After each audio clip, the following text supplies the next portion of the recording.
요한복음 17장 1절부터 9절까지 말씀 함께 보게 되었습니다.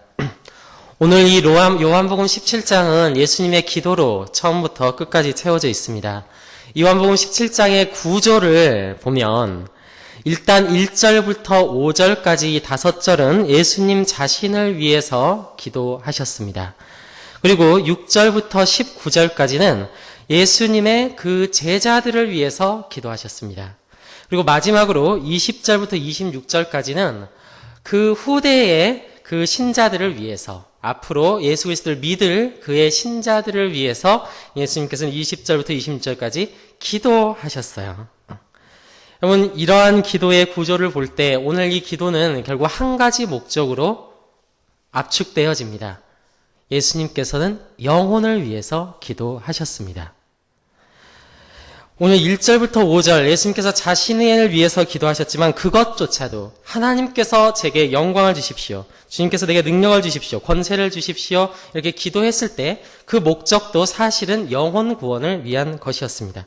오늘 17장 2절을 보면 아버지께서 아들에게 주신 모든 사람에게 영생을 주게 하시려고 만민을 다스리는 권세를 아들에게 주셨음이로소이다. 아멘. 예수님의 고백이죠. 하나님께서 내게 능력을 주셨다. 내게 능력을 주셨는데 그건 무엇을 위한 능력이었습니까? 만민을 다스리는 권세, 모든 사람에게 영생을 주게 하기 위해서 하나님께서는 예수 그리스도에게 능력을 주셨다. 예수님은 고백하고 그것을 위해서 예수님은 더욱더 기도했다는 거죠. 그러므로 1절부터 5절도 사실은 궁극적으로는 무엇을 위한 기도였습니까? 영혼 구원을 위한 기도였다라는 것입니다. 결국 예수님의 오늘 이 기도를 통해서 알 수 있는 것은, 예수님의 전 생애를 통해서, 우리가 성경 전체를 통해서 알 수 있는 것은 하나님의 궁극적인 목표는 무엇인가? 하나님의 궁극적인 목적은 무엇인가? 그것은 하나님의 영광과 그 하나님의 영광을 위하여 예수 안에서 영광을 받을 우리들을 향한 목적이 하나님께는 있으셨다라는 것입니다. 우리가 이 본문에서 정말 자세히 볼 수 있는 것, 그것은 다른 성경에서 찾아볼 수 있는 공통적인 원리와 같습니다. 우리 복음서의 예수님의 기도들, 우린 많이 보게 됩니다. 그 예수님의 기도들은 대부분 거의 100%까지라고 말할 수 있을 정도로 영혼들을 향한 기도였습니다. 그래서 예수님의 이러한 기도들을 볼 때 과연 우리가 가장 주되게 기도해야 될 것은 무엇인가를 우리는 다시 한번 생각해 보게 되게 됩니다. 정말 진리를 알고 하나님의 계획을 아는 자들의 가장 주된 기도는 무엇이어야 될 것인가? 우리는 이 예수님을 통해서 한 가지 확실하게 알 수 있는 것은 그것은 이 영혼을 위한 기도가 있어야겠구나라는 것을 우리는 알 수 있다라는 것이죠. 저는 바울 사도의 그 모습들을 보면서도 이러한 것들을 보게 됩니다. 바울이 자기 자신의 그 육체의 가시를 위해서 기도했을 때는 하나님께서 별다른 역사를 하지 않으셨어요. 물론 바울은 그걸 통해서 이제 약함 가운데 일하시는 하나님의 강함을 보셨죠. 나의 이런 약함 가운데서도 하나님은 여전히 나를 사랑하시고 나를 통해 일하시는구나. 그런데 또 한 가지 우리가 주목해서 봐야 할 것은 그가 남을 위해서 기도하고 남에게 이 기도를 선포할 때는 그 기도가 능력 있게 나타나게 된다는 것입니다. 이러한 것을 통해서 하나님은 도대체 뭘 말씀하시려는 것일까? 우리는 한번 거기에 주목을 해볼 필요가 있습니다. 무엇을 보여주시려고? 결국 바울의 고백은 그것이었습니다. 에베소서에서 에베소 장로들에게 말하죠. 주는 자가 복이 있다. 바로 이 진리입니다. 예수님께서 우리에게 가르쳐진 것이 사실 그거예요. 여러분, 성령 충만한 자는 누가 성령 충만할 것 같습니까? 자기 자신을 위해서 기도하고 나의 행복과 나의 영광을 위해서 기도하는 사람들이 성령 충만하겠습니까? 아니면 정말 그 영혼들을 위해서 기도하고 하나님의 영광을 위해서 기도하고 하나님의 나라를 위해서 기도하는 사람이 성령 충만하겠습니까? 여러분, 성경은 공통적으로 말합니다. 주는 자가 성령 충만하다. 결국 거기서 우리는 한 가지 원리를 성경 전체에서 이제 끌어낼 수 있습니다. 그것은 무엇입니까? 하나님의 사람은 영혼을 위해서 기도해야 한다라는 것입니다. 그것이 바로 하나님의 사람들이 해야 하는 것이죠. 그럼 이렇게 했을 때 우리 삶엔 놀라운 변화가 일어납니다. 우리가 참된 진리를 알았을 때, 정말 성령님께서 우리 안에서 정말 죄에 대해서, 의에 대해서, 심판에 대해서 일하시고, 우리의 구원에 대해서 일하신다라고 우리가 깨닫게 되고, 정말 우리의 기도할 바가 바로 이 진리를 깨닫고, 하나님의 영광을 위해서 우리가 기도해야 되는 걸 알았을 때, 많은 사람들이 조금, 이렇게 매너리즘에 빠지는 경우가 있어요. 그게 뭐냐면, 도대체 내 삶 가운데 기도할 제목이 없다라는 것입니다. 지금까지는 내가 나름대로 여러 가지 것들을 위해서 기도했는데, 내 삶의 전반에 관한 여러 가지 것들을 위해 기도했는데, 이 진리에 대해서 더 깊이 깨닫고 나니까, 기도할 게 없다라는 거예요. 지금까지는 이렇게 나의 앞날을 위해서도 기도했고, 나의 이런 계획들을 위해서도 기도했고, 여러 가지 것들을 위해서 기도했는데, 이 진리를 알고 나니까, 성령님께서 어떻게 일하시는지를 알고 나니까, 기도할 것들이 없다라는 것입니다. 여러분, 그렇게 되는 것은 왜 그러는 거죠? 사실 원리는 뭐죠? 진리가 가르치는 것과 내가 원하는 것이 서로 충돌하기 때문이죠. 지금까지는 내가 원하는 것들이 이런 거였는데, 하나님이 원하시는 건 이게 아니고, 그러면 도대체 어떻게 해야 될 것인가? 우리가 그 와중에 상당히 어려워지는 거죠.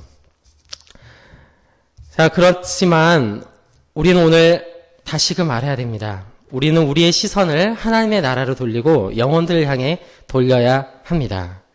저는 그렇게 생각합니다. 영혼을 위해서 기도하는 사람들은 기도 제목이 떨어질 수 없다. 우리가 지금 5위 코스를 하면서 이렇게 기도 제목을 받고 있죠. 우리 구역장님들은 아마 상당히 많은 기도 제목을 받으셨을 거예요. 우리의 주변의 영혼들을 생각하고 우리가 그들의 정말 영혼의 필요들을 생각할 때 기도 제목이 떨어진다라는 것은 불가능할 것 같다는 생각이 듭니다. 우리가 정말 영혼들을 위해서 생각할 때, 정말 우리가 그 영혼들을 구원하고자 우리가 결단할 때, 기도할 게 너무 많을 것 같아요. 다만 왜 우리가 그런 것들을 하지 못하느냐? 여전히 우리가 그런 것보다는 내가 원하는 것들을 내가 기도하려고 하기 때문에, 여러분, 그런 것들이 자꾸 충돌하기 때문에 우리는 기도할 것이 없다고 생각되어지는 것입니다. 근데 사실은 기도할 게 굉장히 많다라는 거죠. 첫 번째, 우리 예수님처럼 우리는 우리의 영혼들을 위해서 나의 영혼을 위해서 기도해야 됩니다. 그리고 두 번째로, 예수님이 가장 자주 기도하신 것, 정말 성경 전체를 통해서 예수님께서 일하셨던 것, 그 영혼들을 위한 기도가 우리 가운데 있을 때, 예수님께서는 그것을 위해서 땀방울이 핏방울이 되도록 기도하셨어요. 그리고 예수님께서는 제자들을 꾸짖었어요. 너희가 그렇게 기도할 게 없냐? 나는 이렇게 기도할 게 많은데. 왜 그 제자들과 예수님 사이에 갭이 그렇게 있습니까? 예수님은 십자가의 길을 나가는 게 목표였고, 제자들은 예루살렘을 회복하는 게 목표였기 때문입니다. 제자들은 세상에서 이스라엘이 로마의 압제를 벗어나서 통일 이스라엘을 이루고 군사 대국을 이루는 것을 꿈꿨기 때문에 그들은 사실상 예수님의 진리 안에서는 기도할 게 없었어요. 그러나 예수님은 기도할 게 많으셨어요. 왜 그렇습니까? 하나님의 그 목적 안에서 기도했기 때문에, 그 하나님께서 원하시는 것 안에서 기도했기 때문에, 성령 안에서 기도했기 때문에, 정말 그 제자들 얼마나 그 걱정됩니까? 이제 떠나야 되는데, 예수님께서. 그리고 정말 앞으로 정말 우리 이 시대를 바라보면서 예수님 기도하셨을 것 같아요. 정말 오늘날 많은 사람들이 헤매고 있고, 혼란 가운데, 많은 청년들이 정말 꿈과 희망이 없고, 목표가 없고, 많은 영혼들이 이 하나님을 알지 못하고 유리하고 방황하는 이 시대를 바라보면서 예수님께서는 기도할 게 너무 많으셨다는 거예요. 우리 가운데서 정말 예수 그리스도의 마음을 회복해야 됩니다. 우리가 이 진리를 안다면, 이 성령을 알고 예수님의 그 십자가를 안다면 우리는 결코 기도하기를 쉴 수 없다라는 것입니다. 기도 제목이 떨어질 수 없다. 영혼을 위해서 기도하는 사람의 기도 제목은 떨어질 수 없다. 기도가 더 풍성해지고 더 충만해지는 것입니다. 여러분, 또한 우리가 그 성령 안에 있는 사람, 그 진리 안에 있는 사람은 정말 그 삶이 역동적이에요. 죽어있지 않습니다. 성령 충만을 우리가 왜 받아야 합니까? 왜 우리가 기도를 통해서 우리가 말씀의 충만함을 받아야 하죠?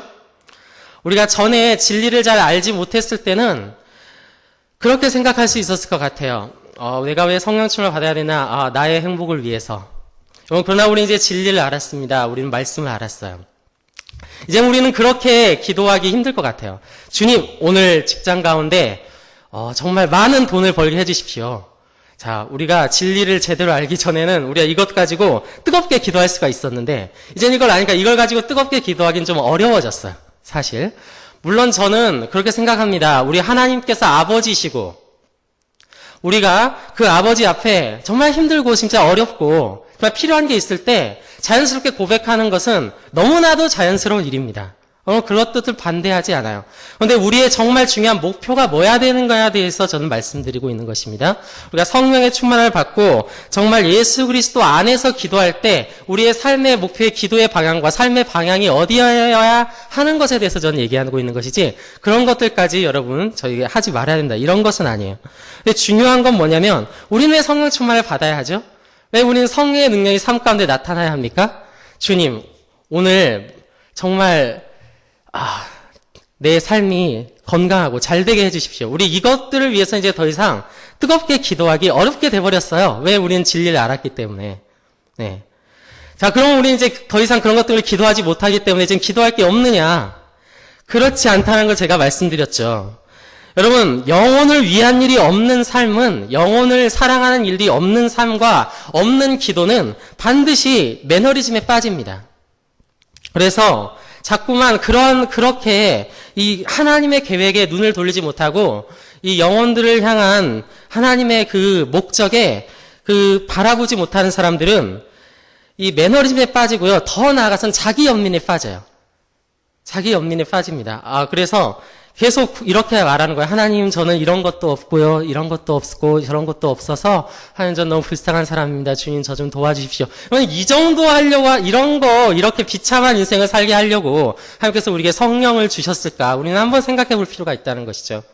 하나님, 저는 세상에서 살 때 이런 게 너무 힘들어요. 저는 먹을 것도 없고 가진 것도 없고, 주님, 전 진짜 불쌍한 사람입니다. 주님 도와주십시오. 여러분, 이 정도 기도를 하게 하기 위해서 하나님께서 우리에게 그렇게 성령의 충만을 주시고 십자가에서 죽으셨을까? 하나님이 우리에게 원하시는 삶은 그 정도가 아니라는 거죠. 하나님은 우리가 그렇게 자기 연민에 빠지고 매너리즘에 빠지고 그런 삶을 원하시는 게 아니라, 하나님은 우리에게 성령 안에서 역동적인 삶을 약속하셨습니다. 아멘? 역동적인 삶을 약속하죠. 그건 무엇입니까? 영혼을 위해서 진짜 내 인생을 드리고, 그것을 위해서 기도하고, 그것을 위해서 진짜 매일매일 가운데 열정이 불타고, 이 구령에 대한 열정이 불타고요. 정말 이 구원의 기쁨이 있고, 정말 그 가운데 영혼이 살아나는 것을 하나님께서 원하시는 거지, 끊임없이 주님께 필요한 것 구하면서 이렇게, 주님, 제 인생을 보십시오. 저를 왜 안 도와주십니까? 이 정도의 인생을 위해서 하나님 우리를 구원하시지 않았다는 것입니다. 여러분, 하나님께서는 우리를 제자로 삼으셨고, 하나님께서는 우리에게 모든 권세를 주셨고, 하나님께서는 우리에게 최후에는 그 모든 영광을 약속하셨어요. 우리는 영광의 자녀고, 약속의 자녀고요, 능력의 자녀입니다. 그렇기 때문에 우리의 삶은 그렇게 자기 연민에 빠지고 매너리즘에 빠지는 삶이 아니라, 정말 하나님과 함께 그 위대한 목표를 향해서 나아가는 역동적인 삶이 있어야 돼요. 그것은 누구에게 허락되는 것입니까? 예수님과 같이 영혼을 위해 기도하는 인생에게 주어지는 하나님의 복이라는 것이죠. 네, 그렇습니다. 그렇기 때문에 우리는 그러한 권세를 받았다는 것입니다. 우리에게 세상을 바꿀 수 있는 힘이 주어졌어요. 세상을 우리가 바꿀 수 있고 생명을 살릴 수 있는 힘이 주어졌어요. 저는 어렸을 때 정말 그 슈퍼맨을 보면서요, 나에게도 저런 힘이 주어지면 진짜 나도 저렇게 멋있는 일을 해봐야지, 이렇게 생각을 했어요. 그런데 하나님께서는 저에게 더 위대한 능력을 주셨는데, 그게 무엇이었습니까? 여러분에게 주신 그 능력 무엇입니까? 복음의 능력을 주셨어요. 그래서 이 복음으로 세상을 바꿔라, 세상을 변화시켜라, 세상을 구원해라, 하나님께서 말씀하셨다는 거예요. 그럼 그 능력이 우리에게 주어졌다면, 그럼 그것을 나만을 위해서 사용한다는 건 얼마나 낭비입니까, 여러분? 굉장한, 이건 낭비라고 생각해요. 우리에게 위대한 능력이 주어졌다면 그것은 위대하게 사용되어져야 합니다. 하나님께서 우리에게 주신 능력은 크고 놀라운 권세예요. 그것은 단순히 이 없어질 세상을 위한 것이 아니었고 영원한 하나님의 나라를 위한 권세였습니다. 우리가 그 능력을 정말 그 하나님의 계획에 맞게 사용할 때 우리의 삶은 정말 역동적이고 보람이 있고 기쁨이 넘치는 삶이 될 것 같아요. 예, 정말 그것들이 오늘 이 말씀 안에 있는 우리 포릭교회 성도 여러분들께 반드시 임하기를 원합니다. 그래서 정말 우리가 이 대포를 팔이 잡는 데 써서는 안 돼요. 우리가 물론 이런 나의 필요를 위해서 기도할 수 있어요. 예수님도 기도하셨어요. 1절부터 5절까지. 그러나 그 나머지는 모두 다 영혼을 위한 기도였다. 오늘 말씀 그렇게 저는 마무리하고 싶습니다.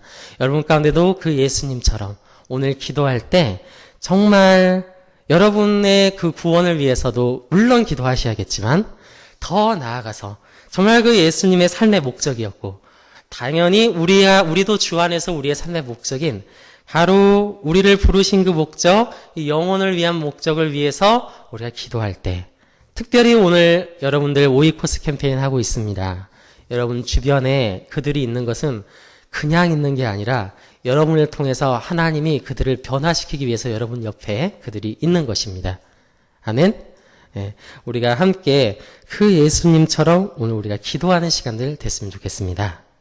우리 함께 찬송하겠습니다. 오늘 성령님께서 우리에게 강력하게 임하셔서 우리에게 이 성령님께서 이끄시는 오늘 기도회에 될 수 있도록 우리 183장 빈들의 마른 풀같이 함께 찬송하겠습니다.